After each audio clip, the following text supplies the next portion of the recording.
Today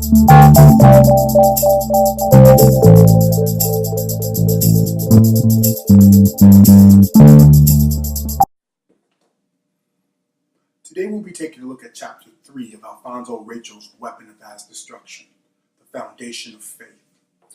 Unlike the first two videos in this series, I won't try to cover all of the points raised in the chapter, primarily because they will inevitably come up in later chapters, and because it's kind of boring. So for the remaining chapters, I'm going to try and have a little more fun while still maintaining my standards. Today's chapter is a doozy.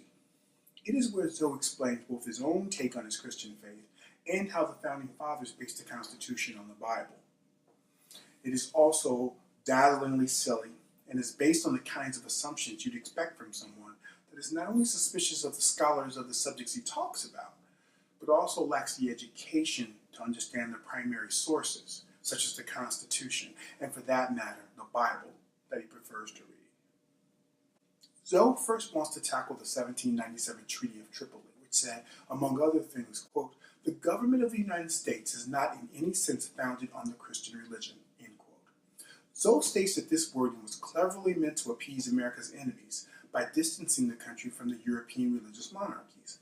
But Zoe emphasizes that the treaty did not say that the Constitution wasn't based on the Christian religion. Get it? The government isn't, but the Constitution is. It's genius. But hold on, Zoe, you might say, if you had two brain cells that could bash together to make a spark. Doesn't the government itself owe its existence to the Constitution? How can the Constitution be based on the Christian religion, but the government that flows from it not be based, in any sense, on the Christian religion? It can, but that doesn't stop Zoe. He's on a mission. He just moves on to a passage in the Bible that shows a haughty king entering a temple and attempting to perform priestly functions. The king is given leprosy by God as punishment. Zoe says this is how the founders came up with the idea of a separation of church and state. He doesn't bother to show us any writings from the founders. To prove this, of course, that would involve reading. But as far as I know, none of the founders, not Jefferson, nor Washington, nor James Madison, considered by many to be the father of the Constitution, quote the passage Zoe mentions or say that they drew any inspiration from this passage or virtually any other passage in the Bible. This all ties into Zoe's argument that the founders were Christians and not deists, as is sometimes argued. A deist, according to Merriam-Webster Online, is a movement or system of thought advocating natural religion, emphasizing morality, and in the 18th century, denying the interference of the Creator with the laws of the universe. I define it as a higher being set the world in motion and has left it to run on its own. He wants us to be nice to people, though. The truth is that some founders were Christians and some weren't. But Zoe says most were, and their faith inspired them to, quote, risk their lives for God in the creation of America. This is nonsense, barely worth talking about. Let's just say that watching Schoolhouse Rock's No More Kings will put you worlds ahead of Zoe's understanding of how this country came to be. In short, the founders risked their lives over taxes and representation and the chance to rule themselves and several other things that have nothing to do with Zoe's claim, and most of which came out of the Enlightenment, not the Bible. Sadly, all of this straining is primarily due to Zoe's inability to understand that you can be religious and yet write a secular document. But Zoe soldiers on.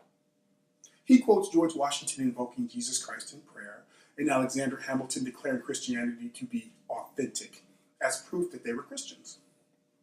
And these are accurate quotes of those men. But of course, it wouldn't be a chapter of this book unless it had something patently false that could be debunked in 30 seconds on Google. For example, Zoe uses a completely fake quote from Patrick Henry that says in part, "It cannot be emphasized too strongly or too often that this great nation was founded not by religionists, but by Christians, not on religions, but on the gospel of Jesus Christ."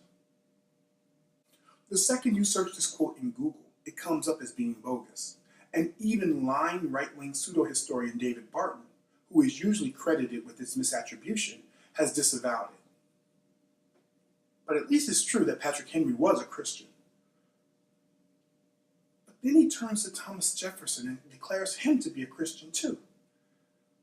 This is fascinating because Thomas Jefferson did not believe in the deity of Jesus Christ. Though he respected Jesus greatly as a moral teacher, he plainly didn't believe that Jesus was the Son of God. Don't believe me? Look up the Jefferson Bible, wherein Jefferson has cut all of the miracles from the Bible, including Jesus' healings, walking on water, watering the wine, etc., all of it. Now I suspect if I told Zoe that I was a Christian that believed in Jesus, but rejected the virgin birth and the resurrection, which Jefferson also cut, he would throw Zoe water on me. But like Dr. Martin Luther King's liberalism, Zoe wants Jefferson on his side so badly that he's willing to ignore the plain reality that Jefferson was not a Christian by almost any standard, just so that he can co-opt him for his cause. Moving to the present, Zoe takes on the Democrats again, saying this: conservative Republicans are accused of being power hungry. If we were so hungry for power, we would do the things that would give us this so-called power. We would make pandering our main strategy, since power comes from votes. We would say yes to abortion to appeal to feminist voters. We would say yes to open borders to attract the Hispanic vote. Yes to gay marriage to attract the homosexual vote. Yes to rejecting God to attract the secularist vote. Yes to reparations and affirmative action to attract the black vote. Yes to welfare to attract the entitlement-minded vote. It is an interesting list, and I could take issue with it, but I would just say that even if it were true, so what? How is it that Republicans are not pandering to sexists by saying no to choice? Aren't Republicans pandering to extremists by saying no to immigration reform? Isn't denying gays the right to marry pandering to selfish bigots? And I don't know why he says the Democratic Party rejects God, since he has a whole section in this very chapter appealing to Christians in the Democratic Party. But that's our Zoe. I also don't know why he chooses reparations and affirmative action as the issues that attract blacks rather than equality and fairness.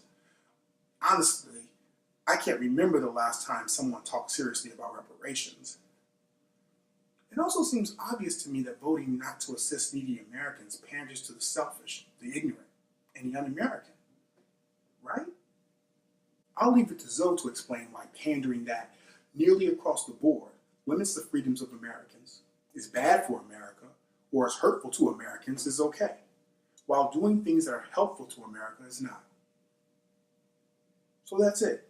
Join us next time when we take on Chapter 4, where Zoe will explain to us how Democrats are just like Satan.